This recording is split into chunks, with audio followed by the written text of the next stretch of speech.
Good morning to each and everyone. Allow me to introduce myself. I am Leslie Alcaide, a second-year student of University of Eastern Pangasinan with a course of Bachelor of Science in Criminology. I am here to discuss the aim of the La Liga Filipina and why Rizal established it. So La Liga Filipina was established by Jose Rizal, a prominent Filipino nationalist and writer, with the aim of achieving several goals. Here are the reasons behind its establishment. So first is unity. Rizal envisioned La Liga Filipina as a means to unite Filipinos from all walks of life, irrespective of social class or region. He believed that a united front was necessary to address the grievance and challenges faced by the Filipino people under the Spanish colonial rule. So sabi dito na ang pagkakaisa ay inaasahan ni Rizal na ang La Liga Filipina ay magiging daan upang maitaguyod ang pagkakaisa ng mga Filipino sa iba't ibang antas ng lipunan at rehiyon. Naniniwala siya na ang pagkakaisang ito ang kinakailangan upang tugunan ang mga hinanakit at hamon ng mga Pilipino sa ilalim ng pananakop ng mga Kastila. So second is the reforms. Another objective of La Liga Filipina was to advocate for political and social reforms within the Spanish colonial system. Rizal aimed to bring about changes that would grant more rights and opportunities to the Filipino people, such as equality before the law, improved education, and representation in government. So sabi dito na isa pang layunin ng La Liga Filipina ay ipaglaban ang mga reformang politikal at panlipunan sa ilalim ng kolonyal na sistema ng mga Kastila. Layunin ni Rizal na makamit ang mga pagbabago na magbibigay ng mas malawak na karapatan at oportunidad sa mga Pilipino, tulad ng pantay ng pagtrato sa batas, mas magandang edukasyon at kinatawan sa pamahalaan. So pangatlo is yung self-reliance. Rizal wanted to foster a sense of self-reliance among Filipinos, encouraging them to take charge of their own destiny. He believed that through education, unity, and collective effort, the Filipino people could work towards their own progress and development. So sabi dito na kakayahan sa sarili. Nais ni Rizal na palakasin ang kakayahan ng mga Pilipino na magsikap para sa kanilang sariling kapalaran. Naniniwala siya na sa pamamagitan ng edukasyon, pagkakaisa at sama-sama nilang pagsisikap, maaaring magawa ng mga Pilipino ang pag-unlad at progreso. So next is the patriotism. La Liga Filipina aimed to instill a sense of patriotism and love for the motherland among Filipinos. Rizal wanted his fellow countrymen to take pride in their Filipino identity and actively contribute to the betterment of their nation. So pagmamahal sa bayan. Layunin ng La Liga Filipina na palaganapin ang pagmamahal at pagmamalaki sa bansa sa mga Pilipino.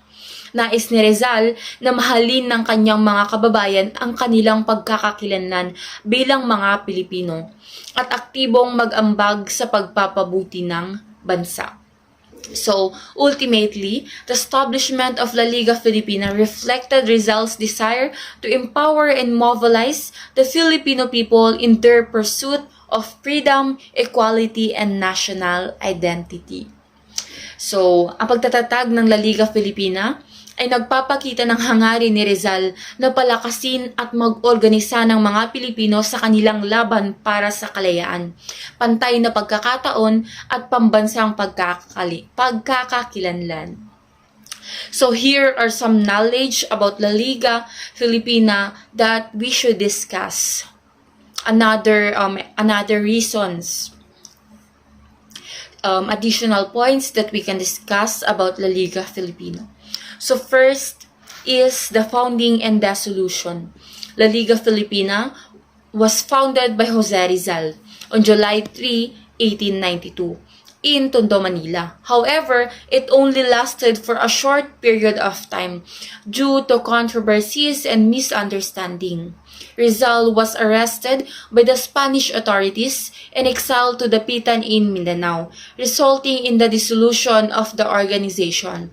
So second is the membership and activities. La Liga Filipina aimed to attract members from all sectors of society.